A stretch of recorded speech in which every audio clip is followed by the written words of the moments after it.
श्रीगणेशाय नमः। अथ श्री व्यासकृतं पितृस्तोत्रम्। जाबालिरुवाच गुरून् वद महाभाग वेदव्यास जगद्गुरो गुरूणां तारतम्यं च कस्मात् किं फलमुच्यते।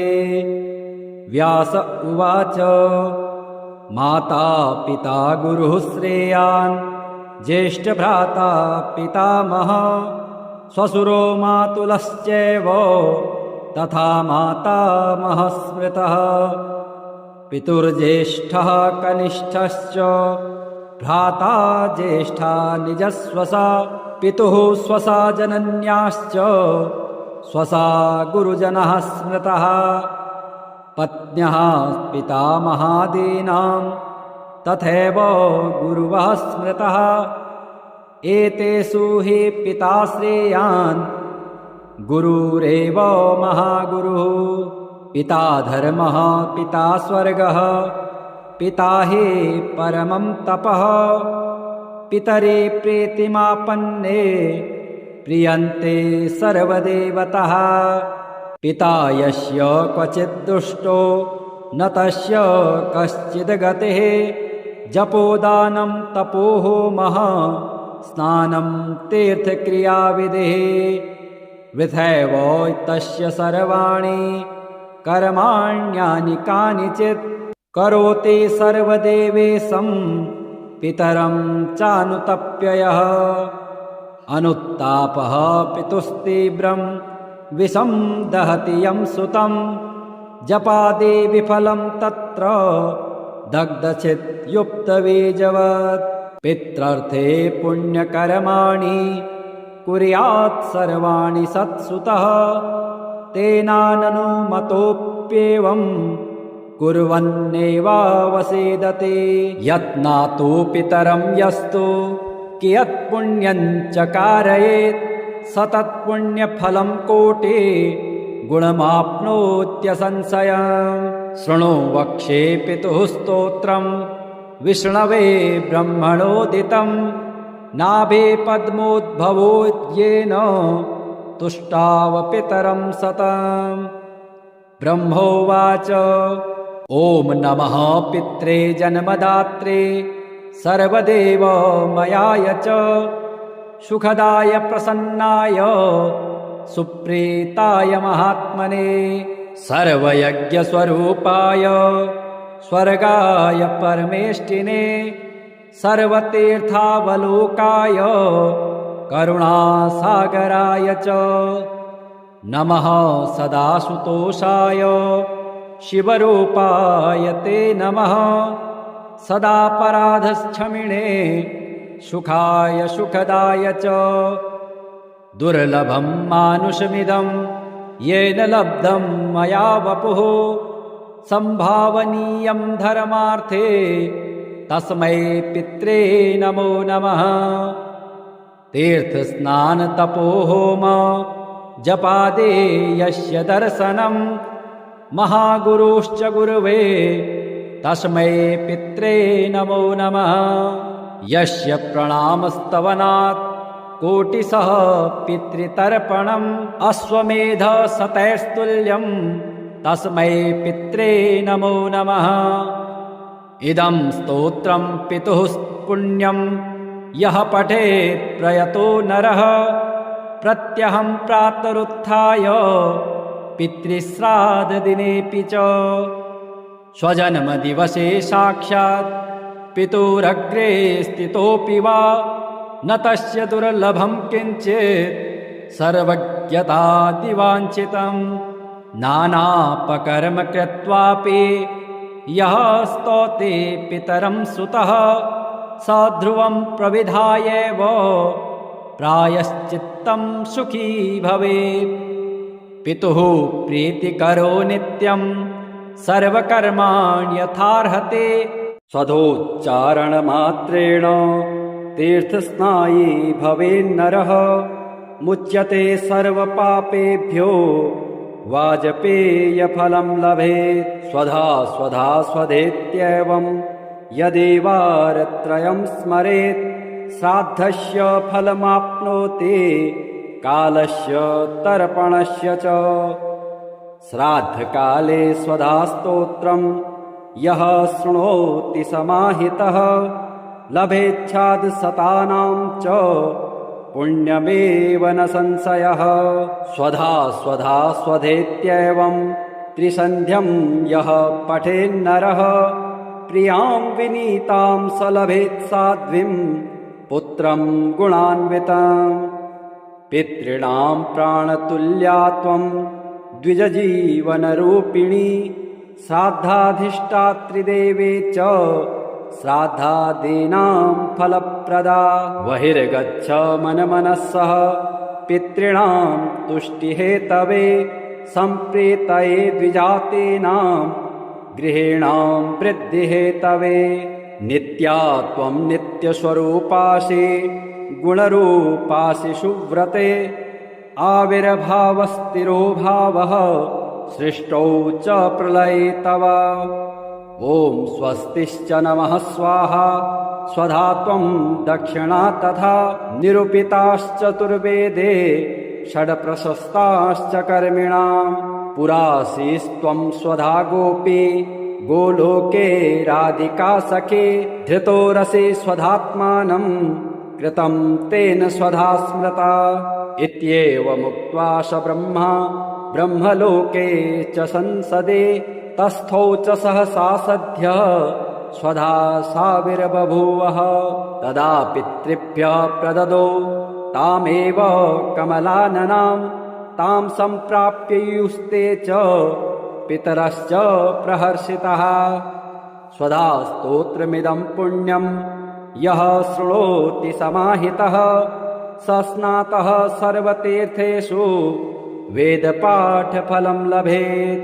जाबालिरुवाच गुरून् वद महाभाग वेदव्यास जगद्गुरो गुरूणां तारतम्यं च कस्मात् किं फलमुच्यते। व्यास उवाच माता पिता गुरुः श्रेयान् ज्येष्ठभ्राता पितामहः श्वशुरो मातुलश्चैव तथा मातामहः स्मृतः। पितुर्ज्येष्ठः कनिष्ठश्च भ्राता ज्येष्ठा निजस्वसा पितुः स्वसा जनन्याश्च स्वसा गुरुजनः स्मृतः। पत्न्यः पितामहादीनां तथैव गुरुवः स्मृतः। एतेषु हि पिता श्रेयान् गुरुरेव महागुरुः। पिता धर्मः पिता स्वर्गः पिता हि परमं तपः। पितरे प्रीतिमापन्ने प्रियन्ते सर्वदेवतः।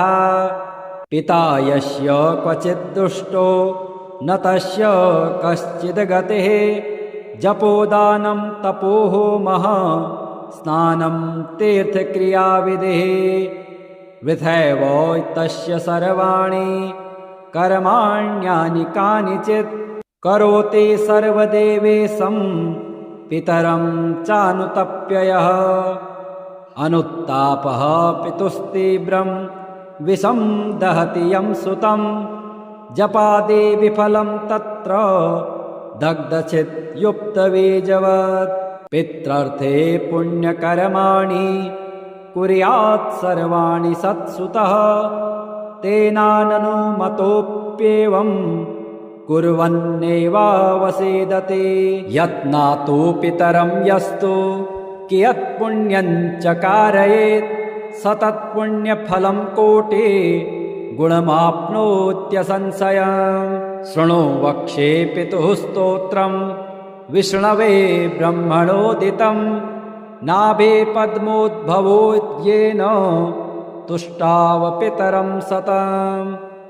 ब्रह्मोवाच ॐ नमः पित्रे जन्मदात्रे सर्वदेवमयाय च सुखदाय प्रसन्नाय सुप्रीताय महात्मने सर्वयज्ञस्वरूपाय स्वर्गाय परमेष्टिने सर्वतीर्थावलोकाय करुणासागराय च नमः सदाशुतोषाय शिवरूपाय ते नमः सदापराधक्षमिणे सुखाय सुखदाय च दुर्लभं मानुषमिदं येन लब्धं मया वपुः संभावनीयं धर्मार्थे तस्मै पित्रे नमो नमः तीर्थस्नानतपोहोम जपादे यस्य दर्शनं महागुरुश्च गुरुवे तस्मै पित्रे नमो नमः यस्य प्रणामस्तवनात् कोटिशः पितृतर्पणम् अश्वमेधशतैस्तुल्यं तस्मै पित्रे नमो नमः इदं स्तोत्रं पितुः पुण्यं यः पठेत् प्रयतो नरः प्रत्यहं प्रातरुत्थाय पितृश्राद्धदिनेऽपि च स्वजन्मदिवसे साक्षात् पितुरग्रे स्थितोऽपि वा न तस्य दुर्लभं किञ्चित् सर्वज्ञतादिवाञ्छितं नानापकर्म कृत्वापि यः स्तौति पितरं सुतः स ध्रुवं प्रविधायैव प्रायश्चित्तं सुखी भवेत् पितुः प्रीतिकरो नित्यं सर्वकर्माण्यथार्हते स्वधोच्चारणमात्रेण तीर्थस्नायी भवेन्नरः मुच्यते सर्वपापेभ्यो वाजपेयफलं लभेत् स्वधा स्वधा स्वधेत्येवं यदेवारत्रयं स्मरेत् श्राद्धस्य फलमाप्नोति कालस्य तर्पणस्य च श्राद्धकाले स्वधा स्तोत्रं यः शृणोति समाहितः लभेच्छादशतानां च पुण्यमेव न संशयः स्वधा स्वधा स्वधेत्येवं त्रिसन्ध्यं यः पठेन्नरः प्रियां विनीतां स लभेत् साध्वीं पुत्रं गुणान्वितं पितॄणां प्राणतुल्या त्वं द्विजजीवनरूपिणी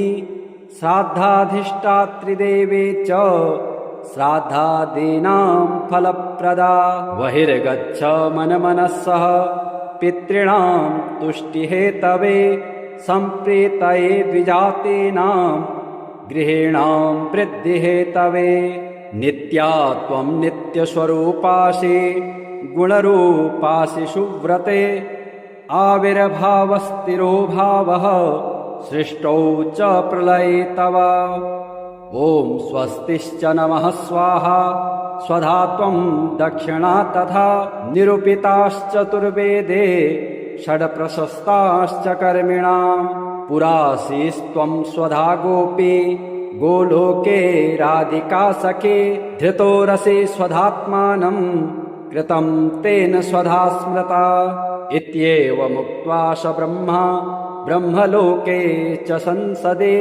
तस्थौ च सहसा सद्यः स्वधा साविर्बभूवः तदा पितृभ्यः प्रददौ तामेव कमलाननां तां सम्प्राप्ययुस्ते च पितरश्च प्रहर्षितः स्वधा स्तोत्रमिदं पुण्यं यः शृणोति समाहितः स स्नातः सर्वतीर्थेषु वेदपाठफलं लभेत् जाबालिरुवाच गुरून् वद महाभाग वेदव्यास जगद्गुरो गुरूणां तारतम्यञ्च कस्मात् किं फलमुच्यते व्यास उवाच माता पिता गुरुः श्रेयान् ज्येष्ठभ्राता पितामहः श्वशुरो मातुलश्चैव तथा मातामहः स्मृतः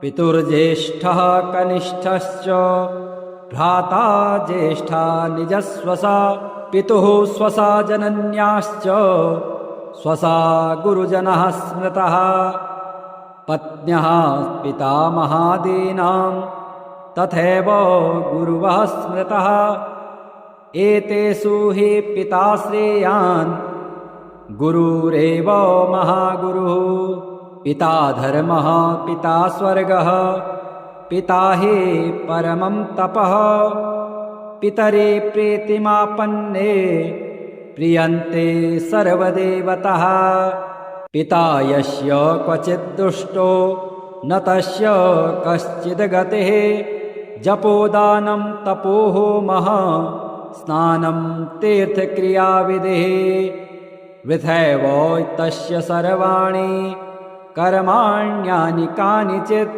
करोति सर्वदेवेशं पितरं चानुतप्ययः अनुत्तापः पितुस्तीव्रं विषं दहति यं सुतं जपादि विफलं तत्र दग्धचित्युक्तबीजवत् पित्रर्थे पुण्यकर्माणि कुर्यात् सर्वाणि सत्सुतः तेनाननुमतोऽप्येवं कुर्वन्नेवावसेदते यत्नातु पितरं यस्तु कियत्पुण्यं च कारयेत् सतत्पुण्यफलं कोटि गुणमाप्नोत्यसंशयम् शृणु वक्ष्ये पितुः स्तोत्रं विष्णवे ब्रह्मणोदितं नाभे पद्मोद्भवो येन तुष्टाव पितरं सतम् ब्रह्मोवाच ॐ नमः पित्रे जन्मदात्रे सर्वदेवमयाय च सुखदाय प्रसन्नाय सुप्रीताय महात्मने सर्वयज्ञस्वरूपाय स्वर्गाय परमेष्टिने सर्वतीर्थावलोकाय करुणासागराय च नमः सदाशुतोषाय शिवरूपाय ते नमः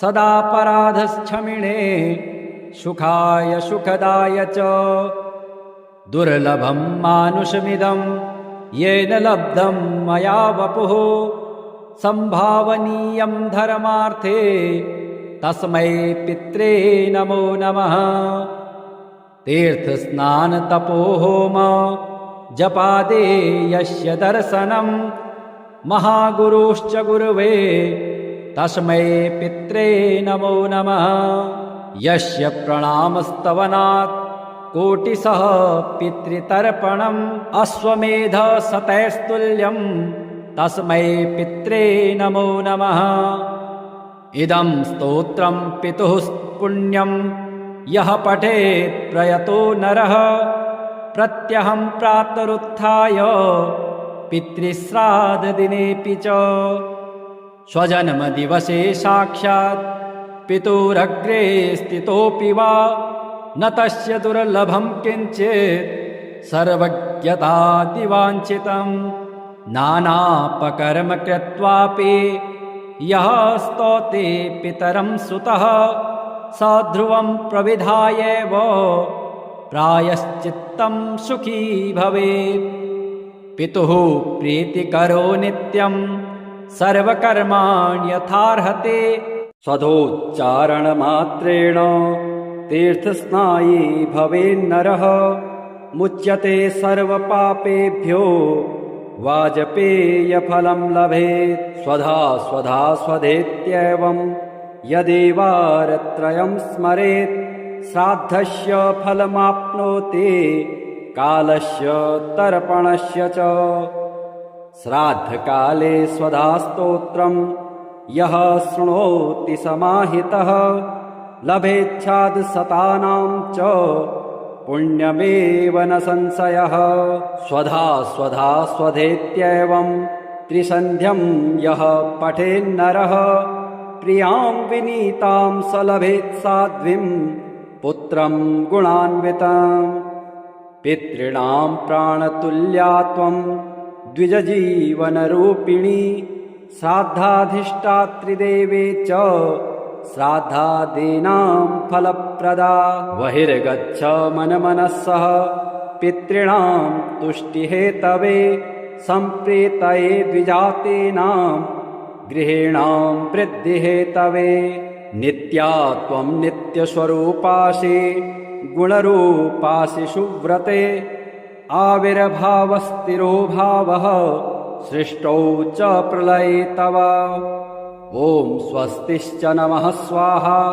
स्वधा त्वं दक्षिणा तथा निरूपिताश्चतुर्वेदे षड्प्रशस्ताश्च कर्मिणां पुरासीस्त्वं स्वधा गोपी गोलोके राधिका सखे धृतोरसि स्वधात्मानं कृतं तेन स्वधा स्मृता इत्येवमुक्त्वा स ब्रह्मा ब्रह्मलोके च संसदे तस्थौ च सहसा सद्यः स्वधा साविर्बभूवः तदा पितृभ्यः प्रददौ तामेव कमलाननां तां सम्प्राप्ययुस्ते च पितरश्च प्रहर्षितः स्वधा स्तोत्रमिदं पुण्यं यः शृणोति समाहितः स स्नातः सर्वतीर्थेषु वेदपाठफलं लभेत् जाबालिरुवाच गुरून् वद महाभाग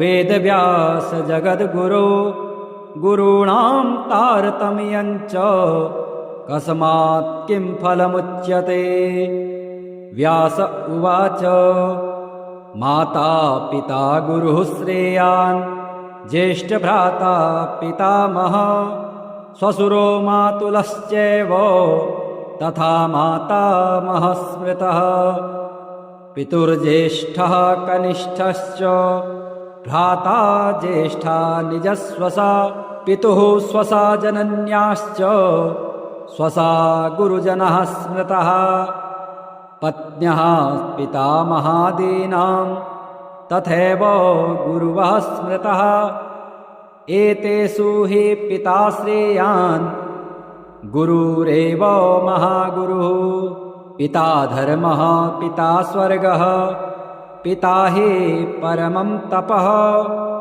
पितरे प्रीतिमापन्ने प्रियन्ते सर्वदेवतः पिता यस्य क्वचित् दुष्टो न तस्य कश्चिद् गतिः जपोदानं तपोहोमः स्नानं तीर्थक्रियाविधिः वृथैव तस्य सर्वाणि कर्माण्यानि कानिचित् करोति सर्वदेवेशं पितरं चानुतप्ययः अनुत्तापः पितुस्तीव्रं विषं दहति यं सुतं जपादे विफलं तत्र दग्धचित्युक्तबीजवत् पित्रर्थे पुण्यकर्माणि कुर्यात् सर्वाणि सत्सुतः तेनाननुमतोऽप्येवं कुर्वन्नेवावसेदते यत्नातो पितरं यस्तु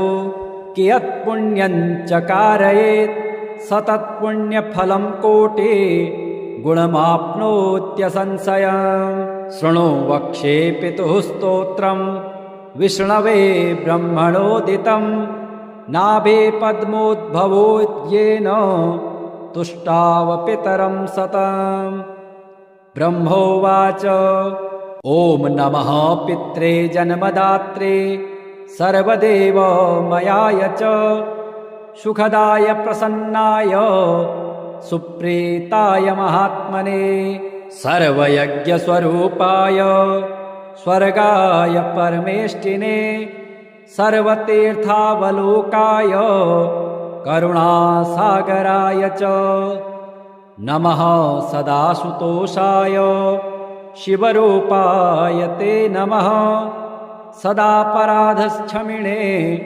सुखाय सुखदाय च दुर्लभं मानुषमिदं येन लब्धं मया वपुः संभावनीयं धर्मार्थे तस्मै पित्रे नमो नमः तीर्थस्नानतपोहोम जपादे यस्य दर्शनं महागुरुश्च गुरुवे तस्मै पित्रे नमो नमः यस्य प्रणामस्तवनात् कोटिशः पितृतर्पणम् अश्वमेध शतैस्तुल्यं तस्मै पित्रे नमो नमः।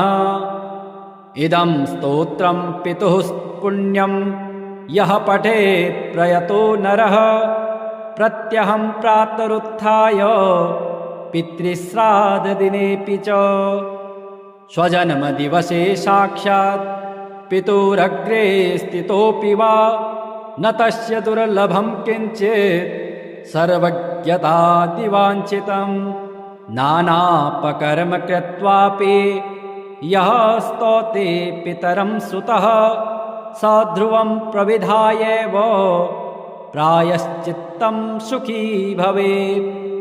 पितुः प्रीतिकरो नित्यं सर्वकर्माणि यथार्हते स्वधोच्चारणमात्रेण तीर्थस्नायी भवेन्नरः मुच्यते सर्वपापेभ्यो वाजपेयफलं लभेत्। स्वधा स्वधा स्वधेत्येवं यदेवारत्रयं स्मरेत् श्राद्धस्य फलमाप्नोति कालस्य तर्पणस्य च। श्राद्धकाले स्वधास्तोत्रं यः शृणोति समाहितः लभेच्छादशतानां च पुण्यमेव न संशयः। स्वधा स्वधा स्वधेत्येवं त्रिसन्ध्यं यः पठेन्नरः प्रियां विनीतां स लभेत् साध्वीं पुत्रं गुणान्वितं।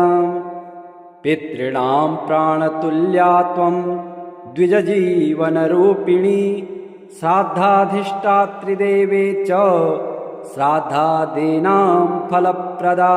बहिर्गच्छ मनमनस्सः पितॄणां तुष्टिहेतवे सम्प्रीतये द्विजातीनां गृहीणां वृद्धिहेतवे। नित्या त्वं नित्यस्वरूपासि गुणरूपासि सुव्रते आविर्भावस्थिरो भावः सृष्टौ च प्रलये तव। ॐ स्वस्तिश्च नमः स्वाहा स्वधा त्वं दक्षिणा तथा निरूपिताश्चतुर्वेदे षड्प्रशस्ताश्च कर्मिणां पुरासीस्त्वं स्वधा गोपी गोलोके राधिका सखे धृतो रसे स्वधात्मानं कृतं तेन स्वधा स्मृता। इत्येवमुक्त्वा स ब्रह्मा ब्रह्मलोके च संसदे तस्थौ च सहसा सद्यः स्वधा साविर्बभूवः। तदा पितृभ्यः प्रददौ तामेव कमलाननां तां सम्प्राप्ययुस्ते च पितरश्च प्रहर्षितः। स्वधा स्तोत्रमिदं पुण्यं यः शृणोति समाहितः स स्नातः सर्वतीर्थेषु वेदपाठफलं लभेत्। जाबालिरुवाच गुरून् वद महाभाग वेदव्यास जगद्गुरो गुरूणां तारतम्यं च कस्मात् किं फलमुच्यते। व्यास उवाच माता पिता गुरुः श्रेयान् ज्येष्ठभ्राता पितामहः श्वशुरो मातुलश्चैव तथा मातामहः स्मृतः। पितुर्ज्येष्ठः कनिष्ठश्च भ्राता ज्येष्ठा निजस्वसा पितुः स्वसा जनन्याश्च स्वसा गुरुजनः स्मृतः। पत्न्यः पितामहादीनां तथैव गुरुवः स्मृतः। एतेषु हि पिता श्रेयान् गुरुरेव महागुरुः। पिता धर्मः पिता स्वर्गः पिता हि परमं तपः। पितरे प्रीतिमापन्ने प्रियन्ते सर्वदेवतः। पिता यस्य क्वचित् दुष्टो न तस्य कश्चिद्गतिः। जपोदानं तपोहोमः स्नानं तीर्थक्रियाविधिः।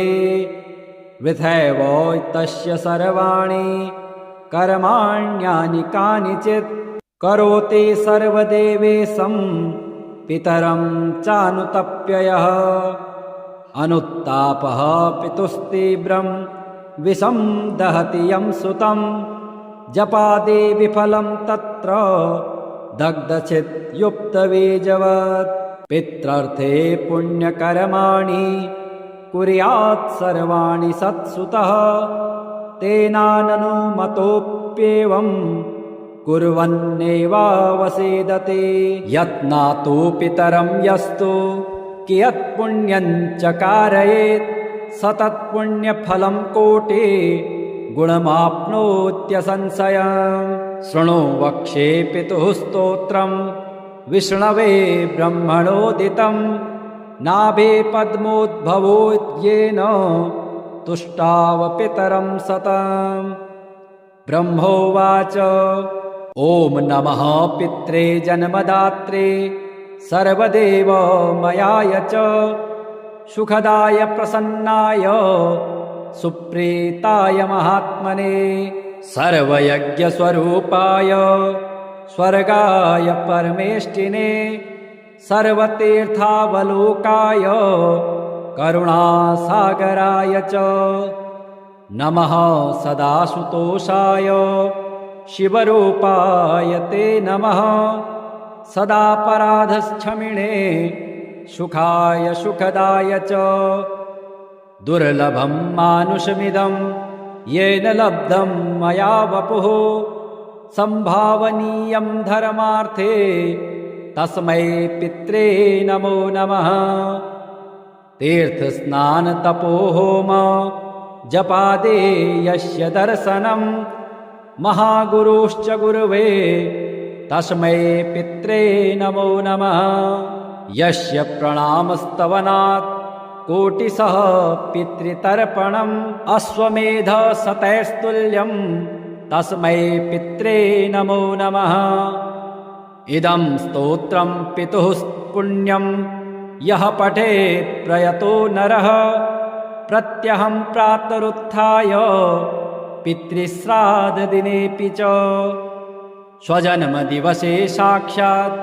पितुरग्रे स्थितोऽपि वा न तस्य दुर्लभं किञ्चित् सर्वज्ञतादिवाञ्छितं नानापकर्म कृत्वापि यः स्तौति पितरं सुतः स ध्रुवं प्रविधायैव प्रायश्चित्तं सुखी भवेत् पितुः प्रीतिकरो नित्यं सर्वकर्माणि यथार्हते स्वधोच्चारणमात्रेण तीर्थस्नायी भवेन्नरः मुच्यते सर्वपापेभ्यो वाजपेयफलं लभेत् स्वधा स्वधा स्वधेत्येवं यदेवारत्रयं स्मरेत् श्राद्धस्य फलमाप्नोति कालस्य तर्पणस्य च श्राद्धकाले स्वधास्तोत्रं यः शृणोति समाहितः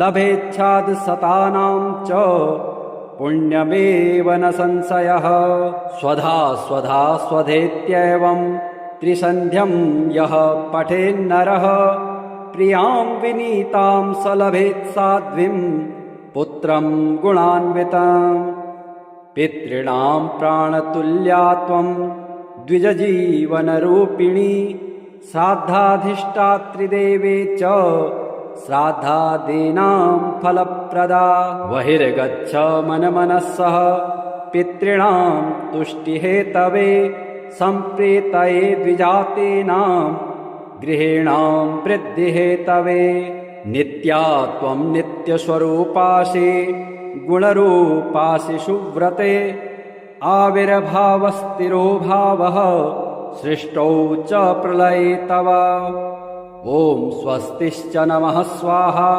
स्वधा त्वं दक्षिणा तथा निरूपिताश्चतुर्वेदे षड्प्रशस्ताश्च कर्मिणां पुरासीस्त्वं स्वधा गोपी गोलोके राधिका सखे धृतो रसे स्वधात्मानं कृतं तेन स्वधा स्मृता इत्येवमुक्त्वा स ब्रह्मा ब्रह्मलोके च संसदे तस्थौ च सहसा सद्यः स्वधा साविर्बभूवः तदा पितृभ्यः प्रददौ तामेव कमलाननां तां सम्प्राप्ययुस्ते च पितरश्च प्रहर्षितः।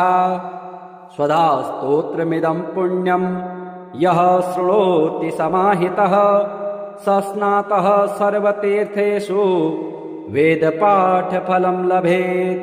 जाबालिरुवाच गुरून् वद महाभाग वेदव्यास जगद्गुरो गुरूणां तारतम्यं च कस्मात् किं फलमुच्यते। व्यास उवाच माता पिता गुरुः श्रेयान् ज्येष्ठभ्राता पितामहः श्वशुरो मातुलश्चैव तथा मातामहः स्मृतः। पितुर्ज्येष्ठः कनिष्ठश्च भ्राता ज्येष्ठा निजस्वसा पितुः स्वसा जनन्याश्च स्वसा गुरुजनः स्मृतः। पत्न्यः पितामहादीनां तथैव गुरुवः स्मृतः। एतेषु हि पिता श्रेयान् गुरुरेव महागुरुः। पिता धर्मः पिता स्वर्गः पिता हि परमं तपः। पितरे प्रीतिमापन्ने प्रियन्ते सर्वदेवतः। पिता यस्य क्वचित् दुष्टो न तस्य कश्चिद् गतिः। जपोदानं तपोहोमः स्नानं तीर्थक्रियाविधिः।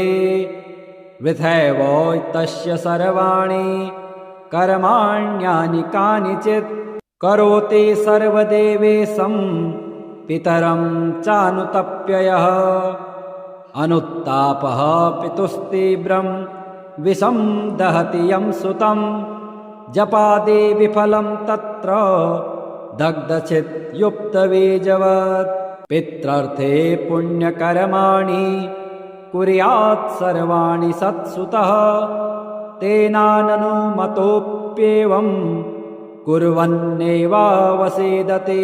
यत्नातु पितरं यस्तु कियत्पुण्यं च कारयेत् स तत्पुण्यफलं कोटि गुणमाप्नोत्यसंशयम्। शृणु वक्ष्ये पितुः स्तोत्रं विष्णवे ब्रह्मणोदितं। नाभे पद्मोद्भवोद्येन तुष्टाव पितरं सतम्। ब्रह्मोवाच ॐ नमः पित्रे जन्मदात्रे सर्वदेवमयाय च सुखदाय प्रसन्नाय सुप्रीताय महात्मने सर्वयज्ञस्वरूपाय स्वर्गाय परमेष्टिने सर्वतीर्थावलोकाय करुणासागराय च नमः सदाशुतोषाय शिवरूपाय ते नमः सदापराधक्षमिणे सुखाय सुखदाय च दुर्लभं मानुषमिदं येन लब्धं मया वपुः संभावनीयं धर्मार्थे तस्मै पित्रे नमो नमः। तीर्थस्नानतपोहोम जपादे यस्य दर्शनं महागुरुश्च गुरुवे तस्मै पित्रे नमो नमः। यस्य प्रणामस्तवनात् कोटिशः पितृतर्पणम् अश्वमेधशतैस्तुल्यं तस्मै पित्रे नमो नमः। इदं स्तोत्रं पितुः पुण्यं यः पठेत् प्रयतो नरः प्रत्यहं प्रातरुत्थाय पितृश्राद्धदिनेऽपि च स्वजन्मदिवसे साक्षात् पितुरग्रे स्थितोऽपि वा न तस्य दुर्लभं किञ्चित् सर्वज्ञतादिवाञ्छितं। नानापकर्म कृत्वापि यः स्तौति पितरं सुतः स ध्रुवं प्रविधायैव प्रायश्चित्तं सुखी भवेत्। पितुः प्रीतिकरो नित्यं सर्वकर्माण्यथार्हते स्वधोच्चारणमात्रेण तीर्थस्नायी भवेन्नरः मुच्यते सर्वपापेभ्यो वाजपेयफलं लभेत् स्वधा स्वधा स्वधेत्येवं यदेवारत्रयं स्मरेत् श्राद्धस्य फलमाप्नोति कालस्य तर्पणस्य च श्राद्धकाले स्वधास्तोत्रं यः शृणोति समाहितः लभेच्छादशतानां च पुण्यमेव न संशयः स्वधा स्वधा स्वधेत्येवं त्रिसन्ध्यं यः पठेन्नरः प्रियां विनीतां स लभेत् साध्वीं पुत्रं गुणान्विताम् पितॄणां प्राणतुल्या त्वं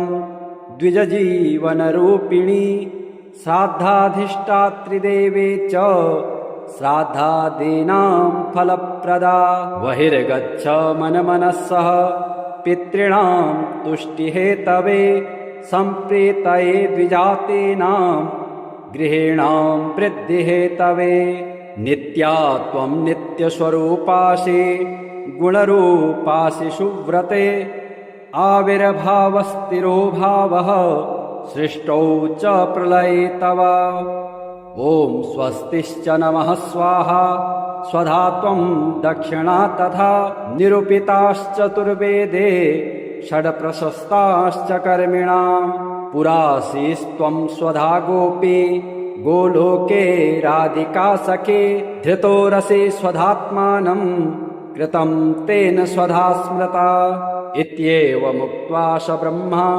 ब्रह्मलोके च संसदे तस्थौ च सहसा सद्यः स्वधा साविर्बभूवः तदा पितृभ्यः प्रददो तामेव कमलाननां तां सम्प्राप्ययुस्ते च पितरश्च प्रहर्षितः स्वधा स्तोत्रमिदं पुण्यं यः शृणोति समाहितः स स्नातः सर्वतीर्थेषु वेदपाठफलं लभेत् जाबालिरुवाच गुरून् वद महाभाग वेदव्यास जगद्गुरो गुरूणां तारतम्यं च कस्मात् किं फलमुच्यते व्यास उवाच माता पिता गुरुः श्रेयान् ज्येष्ठभ्राता पितामहः श्वशुरो मातुलश्चैव